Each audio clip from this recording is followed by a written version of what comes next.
all the roads are windy. I'm going to begin with just a little bit of a preface because there's a lot here. When you start diving into the rabbit hole of Celtic folklore, it kind of never ends. It twists and turns, and it's one big knot. You unravel one yarn here, and it goes all the way over there. So if you study Celtic folklore, you may find completely different stories or details than what I'm about to share. And this is because of many things, one being that ancient Celts didn't write. So their full mythologies were not passed down, but were rather recorded by invading Romans who were actually pagans themselves, but with a different set of pagan beliefs, and later by the Christian church as they worked to convert the heathen pagans. So what we know of the Celts is from archaeology and, sciences that go to like an evidence-based ways of how they lived. And it's also from the Romans and the Christians as they recorded what they observed and heard from the Celtic people. And while there are many common themes and cosmologies in Celtic mythology, there are also many, many, many local variations based on the beliefs and landscapes and customs of the people across ancient Scotland and Ireland and England and even the Celtic people who were on mainland Europe. So there's not necessarily one overarching unified Celtic culture. It's very unique to the area it was in. What I'm going to share today is mostly Scottish, Irish, some English, but what we know is modern day Ireland and Scotland and England, but mostly Ireland and Scotland. And as I mentioned, it's quite a rabbit hole. I also want to mention that if you are doing your own research, unless you are reading a source by someone who is an academic researcher of Celtic practices and beliefs, then what you're reading very well likely may be speculation and has probably had the gaps filled in by opinion or intuitive insights, which personally I'm totally okay with. I like a mix of evidence-based Celtic knowledge and speculation. And when doing this research, I have a few books here that one of them is this Celtic Cosmology in the Other World by Sharon Mcloyd. She is an academic researcher, and I really, really, really like her research. This book, it's not dry, but it's very academic. But I like it because it's a good kind of benchmark for other things that I'm coming across and thinking like, okay, is this pure conjecture or does this have roots in some sort of evidence or not? And I like to just know, even if I go with something that's pure conjecture, I like to at least know that it is. Another book I really like, and she does a lot of evidence-based with some intuitive insights woven in, is Kindling, the Celtic Spirit by Mara Freeman. This is a beautiful book that takes you through the year and through the different practices through the year. So that's a good resource if you're into this. And this one I think is a lot of, this is like a really mixed bag, but I like it. This is The Scottish Herbs and Fairy Lore by Ellen Everett Hopman. And I think it's a great starting point to go to learn about different practices and then to go find other resources. So I think it's a fun little book to have. So I use these. I used a bunch of other books I have. I used websites, all kinds of stuff. Yeah, so as someone whose ancestral lineages are entirely composed of Norse and Celtic people, I am absolutely grateful for the little clues that I do find that help me to connect with my own Indigenous roots and customs, because these ancestors are our Indigenous ancestors, the people who were indigenous to the land and who lived, or I'll get into that in a second, but who are also living in an animist and earth-based spirituality before being colonized by Christianity. So I think if you have these kinds of roots, this is where you re-indigenize yourself. This is it. Your ancestors belonged to a land and the land belonged to them. They were one and connected and the same. And so I think this kind of learning is really powerful. Couple more things, and then I'll get into some background, some actual Celtic stuff. If you wish to go down this rabbit hole of studying Celtic folklore, there are many local pagan gods, goddesses, and rituals were deeply entwined with what became Celtic Christianity. So even if you're not Christian, you might find that if you dig a little bit beneath the surface of even modern Celtic Christianity, beliefs and practices, and even the locations where they've built their churches and sacred places, that beneath them you will find threads connecting to ancient pagan sacred sites and beliefs. So I'm just throwing you some breadcrumbs if you decide to go out there on your own and start studying this stuff. Okay. One final little disclaimer about your own research. When doing your own research, I recommend always trying your best to discern whether your information is coming from earlier or later sources, because wow, the Celtic people have been around for thousands of years, and in many later sources, the church has intentionally painted the old gods and the otherworld beings as malevolent or satanic. And while, of course, there are malevolent beings and beings who do not have people's well wishes at hand in, original ancient Celtic culture, the church came in and painted a lot of beings that weren't actually malevolent or as satanic in an attempt to discourage people away from their ancestral and pagan beliefs. So just be discerning in your own research. And I like to try to go back as far as I can and then recognize, oh, this is coming from a later period where the church had heavily influenced the beliefs. And it's all, like I said, one big rabbit hole. So I'm going to take you back about 900,000 years for just a wee bit of background. And basically different species of humans, not necessarily Homo sapiens, which we are, have inhabited what we now call Ireland, England, and Scotland for about 900,000 years. It was about 40,000 years ago that our species, Homo sapiens, began intermittently occupying these lands. And the landscape then looked very different. It was I want to get into that. Maybe I'll talk about it in a podcast or something, but the landscape looked very different then. And the changing climate would oscillate between amenable to human life to inhospitable. And so it would drive humans away for periods of time, and then they'd come back. So it was about 11,700 years ago that the humans came to stay in Ireland, England, Scotland. And it was about 8,000 years ago that the shape of Great Britain became the island that we recognize today. So I know it's a quick history, but I really want to help connect the dots between your Indigenous roots, or if you're not Indigenous to those lands, just have some knowledge about them. So prior to the arrival of the Celts, because the Celts weren't actually the Indigenous people, there were actually Indigenous Neolithic people of these lands who practiced farming and who created the megaliths, like we all know, Stonehenge. These are really, really ancient people, and they were the Indigenous people to the land. It is believed that the Celts came to Ireland, England, and Scotland, or what I'm calling Ireland, England, and Scotland. They, of course, were not called that back then. Anywhere from about 5,000 years ago to just under 3,000 years ago. So there's some debate about how long ago they actually came and how long, they came earlier to certain parts and later to other parts. So kind of a range. And there's also a debate about whether the Celtic people came as invaders or whether they came more as traders who were less interested in colonizing than in commerce, because there was actually quite a bit of trade going on in the old world there. And in fact, the word Celt comes from the Greek word keltoi, meaning barbarians. And it's unlikely that the Celts ever even referred to themselves as such. It's much more likely that they referred to themselves according to their clan name. And a clan, they had like clans and tribes and et cetera. A clan is kind of like a more local version of a tribe.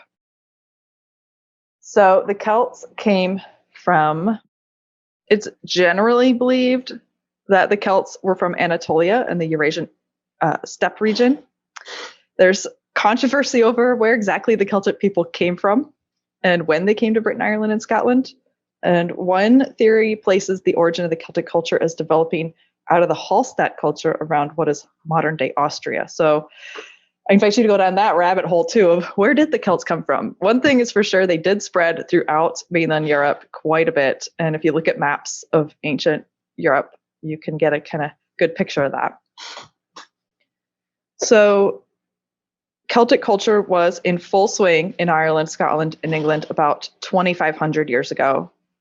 And in Celtic Scotland and Ireland, gods and goddesses were reflective of the forces of nature, especially in their connection with their effect on agriculture and survival. Basically, everything revolved around agriculture and survival. So much of Celtic mythology revolves around the herding of livestock, the planting of seeds, the harvesting and preserving of the year's growth, and is marked by the movement of the sun and the moon. And contrary to modern timekeeping, the Celts placed more significance on the moon's cycles and agricultural happenings than on the sun's position in the heavens. And there's even controversy around whether the Celtic people even really engaged in, everyone's had festivities of, solstices, but the equinoxes and the solstices were not their most important days, which we'll get into in a minute. So while there were Celtic people across ancient Europe, like I said, what I'm going to share here is rooted in the Celtic traditions of what are now modern day Ireland and Scotland. And they're also heavily influenced by the Nordic people who lived nearby in Scandinavia. So if you look at the Celtic Wheel of the Year, it has 8 main important quarter and cross-quarter days. And so the Celtic people very much saw time as circular, repeating and cycling again and again. And so there were 4 main fire festival days, and then 4 secondary festivals, which we'll get into. There were only 2 seasons. They didn't really practice spring and winter, spring, summer, fall. They had the warm season, which began around Beltane, around May 1st. And that's when the herds and livestock would be moved to the summer pastures. And then they had the cold season, which began at Samhain, which is around October 31st, when the herds would be brought back to the settlement for the winter. So it's a little bit different time context than what we know. So we're going to jump right into some folklore now. There is a very important figure called the Colliac. And she is an Irish and Scottish Gaelic goddess with 2 faces, one for the warm season, named Brigid, and one for the cold season, named the Colliac. And you spell the Cailleach if you want to do any research here. So Colliac is actually a term that could be used to describe any old woman, and there are indeed many different Colliacs, each named in connection with the elements of a landscape, like a hill or a loch, or which is in the United States we would say a lake, or maybe in connection with a ritual. And basically, there's a Colliac almost anywhere you go. There's like a Colliac of that hill, a Colliac of that mountain, a Colliac of that rock, a Colliac, like it's not every single little thing has a Colliac, but you'll see that there are as many Colliacs as there are places around Ireland and Scotland. But there is, however, a common thread of the Colliac, who is the winter goddess that controls the weather, the winds, the storms, and the frosts. And she's often said to be a mountain giantess who leaps from mountain to mountain and across the sea. And in Irish and Scottish folklore, the Colliac is otherwise known as hag, or old woman, or ancient veiled one, in reference to her connection with the other world beyond the veil. She's also called many things like the bringer of the ice mountains and the great blue old woman of the highlands. She's a very ancient goddess, and you'll find many common threads that describe her, and as well as many variations. Some people think that the Colliac is actually rooted in the earth goddess from the pre-Celtic indigenous people of the era when megaliths were being built. I really love this description of the Colliac. The Colliac appears primarily as a veiled old woman, sometimes with only one eye. Her skin was deathly pale or blue, while her teeth were red and her clothes adorned with skulls. She could leap across mountains and ride storms. And some things that come to mind when I hear the Colliac are like the Baba Yaga, if you've ever heard of the Russian old hag. Just a lot of similarities between the two. So the Colliac is actually connected to the creation of the physical landscape. And it's said that the Colliac was running and she dropped stones and peat from her apron, which then became islands and mountains and hills. And when the Colliac, or the servant she had put in charge of tending to the wells, left wells uncovered, they became lochs, or like I said, lakes. It's the Scottish loch.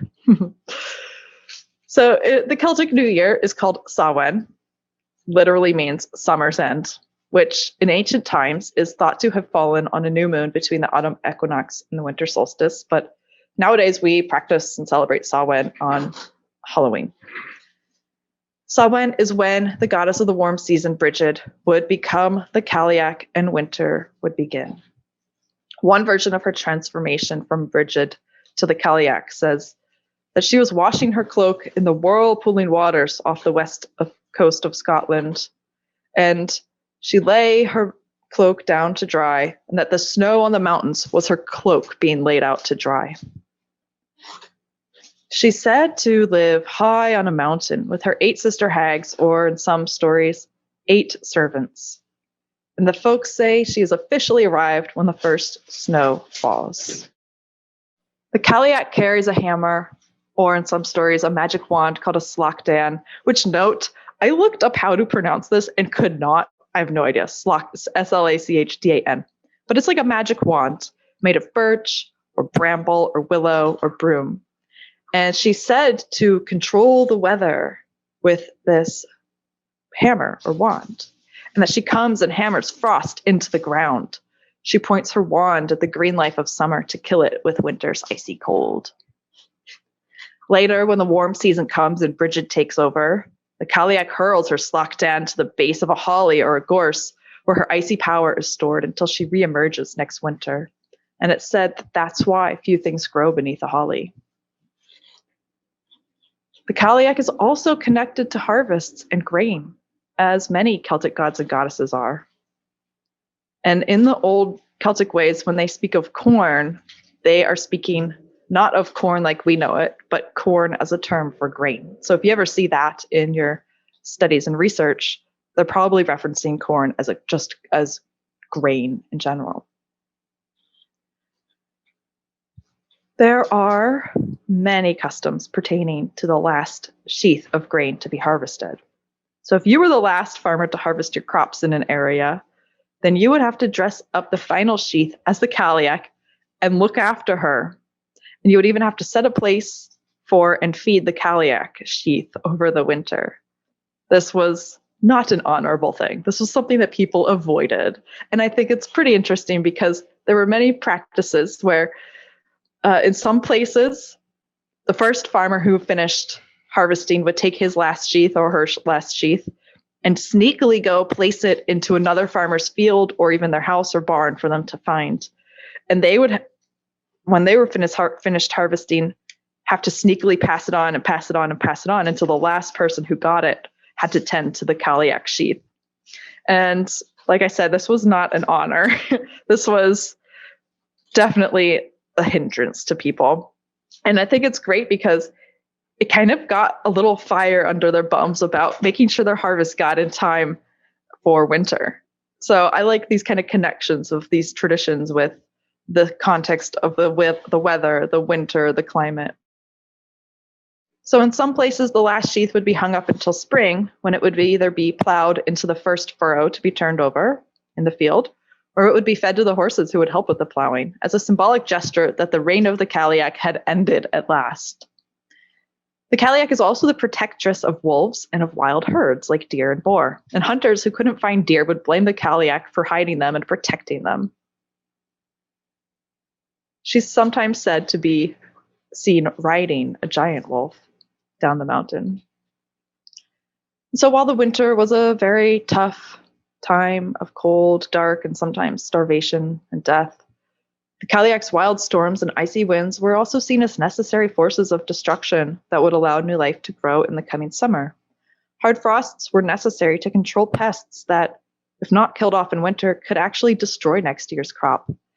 It was good luck to have a white Christmas. Well, they didn't really celebrate Christmas, but it was good luck to have a white, what's it called? Solstice. Because that meant that those pests were dying. In the earliest days of spring, around February 1st, or Imbolc, which is one of their fire feast days, Imbolc, when the Colliac's strength is all but gone, she drinks from, or in some tales, washes her face in the well of youth and becomes Bridget, the goddess of the warm, growing season. It's said that there's still some power struggle between the Colliac and Bridget until the spring equinox in mid-March, or some say until Beltane on May 1st, when Bridget officially reigns and daylight becomes longer than the night. So midwinter, or the winter solstice, occurs on the shortest day and the longest night of the year. It's usually on December 21st or 22nd. And the most important days of the year to the Celts were not the equinoxes or solstices, but rather the 4 fire festivals, including Samhain, which we just covered earlier, and Imbolc, which I hinted to. So, however, for time immemorial, the solstice or midwinter has been celebrated in many pagan cultures with feasting, dance, song, ritual, and fire. The early Christian church, of course, saw the rebirth of the literal sun in the sky and the light as an opportune time to assimilate pagan traditions into the new religion by deciding to celebrate the birth of the Son of God, Jesus Christ, at this time. And that is how we now have Christmas. Despite Christianity claiming the holiday as the birth of Jesus, though, for many, many years, and even up until today, many of the same pagan customs continued to be carried out to welcome the return of light and just celebrate that rebirth of the sun, the actual physical sun, and the triumphing of life over the season of death and winter. It wasn't until the 8th century AD that the church declared the traditional 12-day pagan festival as a Christian holiday, thus becoming the official 12 days of Christmas as we know them. Lighting a Yule candle on Christmas Eve would signal that people were moving out of ordinary time and into Christmas time. A large turnip would be hollowed out and a candle placed in it. This would then be placed on the windowsill. And these turnips that people would carve and hollow out are also something that would happen at Samhain and have become our modern day jack-o'-lantern. And in fact, a lot of traditions from Samhain, which is around October 31st, November 1st, and which is the Celtic New Year, have actually kind of merged into and intermixed with Christmas and solstice traditions. So, jack-o'-lanterns, turnips becoming jack-o'-lanterns. So in these 12 days of Christmas, they would, as I mentioned, they would light this Yule candle on Christmas Eve to signal that they were moving out of ordinary time and into Christmas time. And Christmas time was special because all work, except for that of the people preparing food for feasts, was prohibited during the 12 days of Christmas, while people welcomed the birth of Christ and, in earlier pagan times, the rebirth of the sun from the darkest time of the year. Over these 12 days, merrymakers would roam around providing entertainment in exchange for food and drink. People guising or dressing up in costumery would put on little plays, often with themes of death and rebirth. And that's kind of another crossover from Samhain traditions where they've kind of been mixed and mingled, dressing up and guising at Halloween. Singers and musicians would play traditional carols, and that's a custom still practiced today. In Ireland, people practiced generosity and exchanged gifts. Shopkeepers would provide cakes and drinks to their customers. Farming families would exchange their bounty of things like eggs and bacon to their town relatives and friends who would gift them things from town. And I found this story that I liked that I wanted to tell about a place in Ireland that we now call Newgrange. Newgrange is an ancient pre-Celtic burial mound in Ireland made by those Neolithic people, where on the winter solstice, sunlight streams into this womb-like structure, lighting up certain stones. And while the original intentions and beliefs of the Neolithic people who created Newgrange are lost, the sunlight streaming in allegedly symbolizes new life being conceived by the sun entering into the womb of the earth. So there's a Celtic tale of a miraculous birth, and it is told in connection with this sacred site. It is said that the Celtic god, the Dagda, and I'm not 100% sure how to pronounce that, so if you know and I'm saying it wrong, super sorry, working on my pronunciations. So the Celtic god, the Dagda, a large, merrymaking and lusty god who was not only a fearsome warrior, but also a healer and a god of abundance, thoroughly enjoyed himself. He wanted to make love to Boann, the goddess of the river Boyne. However, there was one little thing in the way. Boann was married to a fearsome man, Elkmar, who would never allow this. So, the Dagda, being a god after all, sent Elkmar away on an errand. While Elkmar was gone, the Dagda swooped in, made love to Boann, and conceived a child. Not wanting Elkmar to find out about this affair, the Dagda used his powers to make time outside of Boan's home stand still for 9 months. During those 9 months, she, of course, came to the full gestation and birthed her child. By the time Elkmar returned home, he thought that only 1 day had passed, while this whole time it had actually been 9 months at Boan's home. And in that time, it appeared she had miraculously birthed her son, Angus Og, young Angus. There's a lot more mythology around Boan, the Dagda, and Angus, but we won't get into that now. If you want to learn more about them, you can definitely look them up and find many more tales connected to them. But this place where Boan lived was said to be this burial mound in Newgrange, in Ireland, called Newgrange, and is in connection to that symbolic sunlight entering into the womb of the earth, bringing back and ensuring that we're going to have new life once again. Hopping now into Yule and Yuletide and Christmas. This is a little slippery one because technically Yule itself is a single day that falls on the winter solstice, while Yuletide is a period of 12 days starting on Yule. However, Yule and Christmas have kind of become synonymous, and they're often used interchangeably, and their customs are so similar because while Yuletide technically begins on Yule, which is the solstice, and then goes for 12 days, Christmas and the 12 days of Christmas start on the 25th on Christmas Day. So it's a lot of crossover. It's kind of like, okay, you can say one or the other these days. People will understand for the most part what you're talking about. And while there's much speculation, little is actually known about the pre-Christian source of the actual word Yule. Many people will assert it's from one place, while other people will adamantly say that's not it, it's from another. So more controversy. It is thought, however, that Yule is a more Nordic than Celtic custom, though many customs from Norse culture were practiced in Celtic Scotland, since they were so intermixed and intermingled.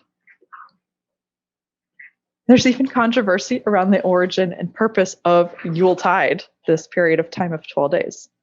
One school of thought believes that the Old Norse Yule was a time when the next year, the Yuletide was a time when the next year would be created by the activities that happened during the 12 days of Yuletide.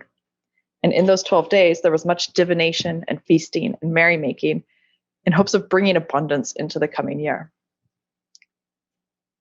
Like I said, Yule became synonymous with Christmas around 900 AD. So even though Yule is technically on the solstice, many Yule traditions are centered on Christmas Eve and Christmas Day now.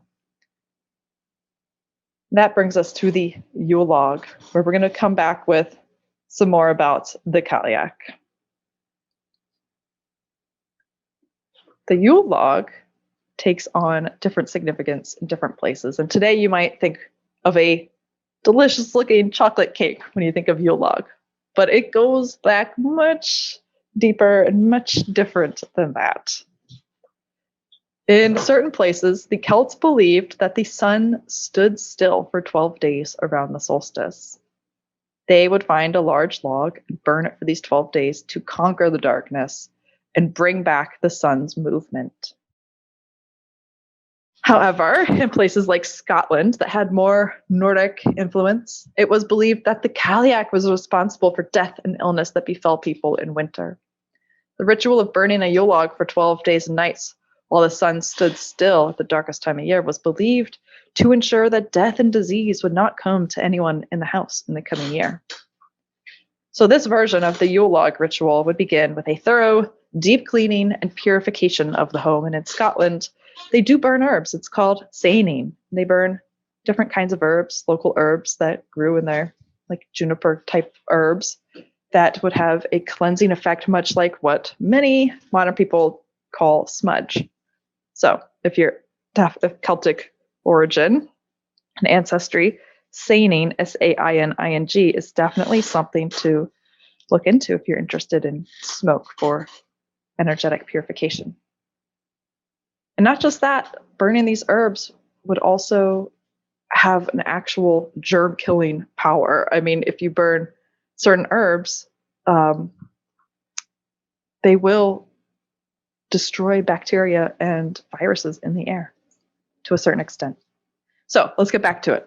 Evergreen garlands, or if one lived by the sea, perhaps stinky seaweed garlands, would be strung across the area where the hearth was located, which was called the inglenook.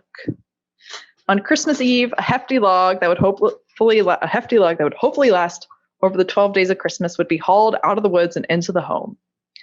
Some cultures and places would gift others a Yule log, while others would go find their own Yule log. Then the male head of the household would carve into the log a shape of an old woman to represent the Colliac. The Yule log would be decorated with ivy and greenery, and perhaps sprinkled with an offering or libation of cider or ale. It would then be placed into the fire and set alight by an ember of last year's Yule log. Each night they would burn this log, pushing it. Sometimes it would stick out of the hearth and into the room, and they would just push it into the fireplace as it burned to keep it going. And while it blazed, casting light and warmth into the home, people would play music, tell stories and jokes, and eat and drink and enjoy themselves. Because remember, they weren't allowed to work during these 12 days of Christmas. And for a moment, the cold, hungry reality of winter had been conquered.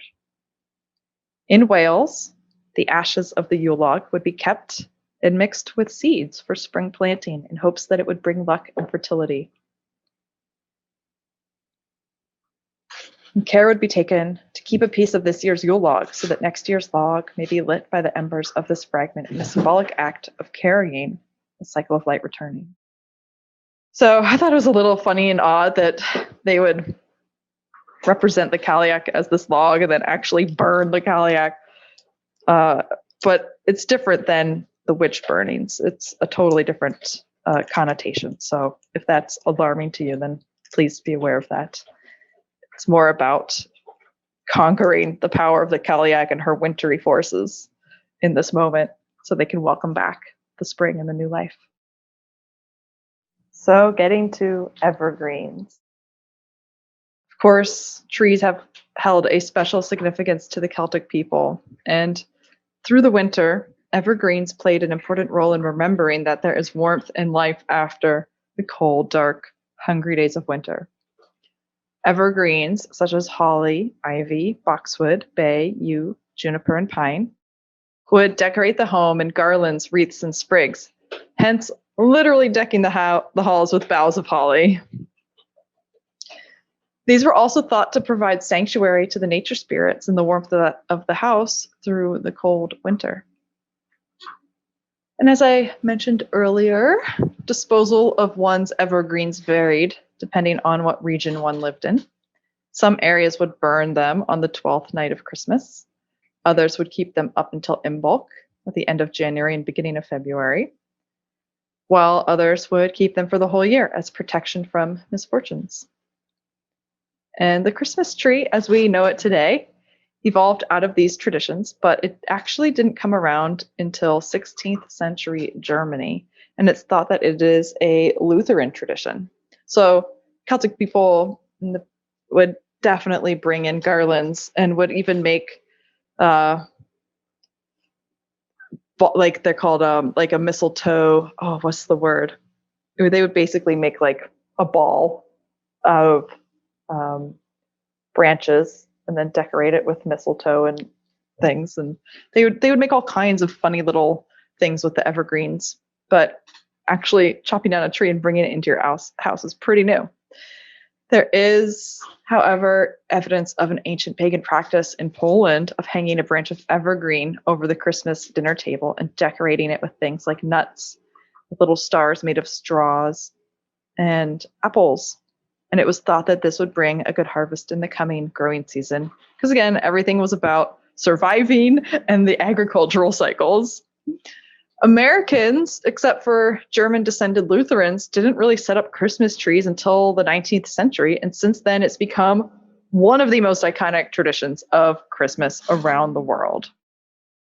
Well then, we've called in all these amazing spirits, and I'm just going to go ahead and take a second and just say, of course, our spirit guides and helpers are welcome to stay, but let's close this ritual space we've opened, and thank you to all the spirits we've called in. And go if you must, stay if you will. We let you go. Thank you, thank you, thank you.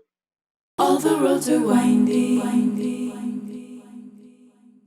Listen to over 200 free Earthspeak podcast episodes on your favorite podcast app, and visit earthspeak.love to learn about our collective community and workshops.